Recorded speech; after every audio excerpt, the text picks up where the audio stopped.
আমি আগের ভিডিওতে দেখিয়েছিলাম 5 দিন 5 দিন আগে 2G কাটিং করার পর বলছিলাম 1 সপ্তাহের মধ্যে ফল চলে আসবে। এই দেখেন 1 সপ্তাহ হয় নাই, 4-5 দিন হয় মনে হয়, 4 দিন আজকে 5 দিন মনে হয়।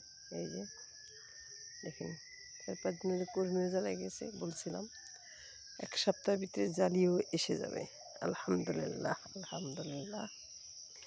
এই দেখুন জালিও চলে এসেছে, দেখছেন? এই যে জালি চলে এসেছে।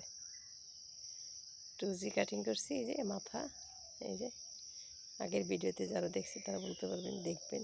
এই দেখেন এই জালি এসেছে, 5 দিনের মাথা জালি এসেছে। যে কর্মী, এই যে কর্মীও নিয়ে নিছে। আলহামদুলিল্লাহ, আল্লাহ যদি দেয় তাহলে তাড়াতাড়ি হয়।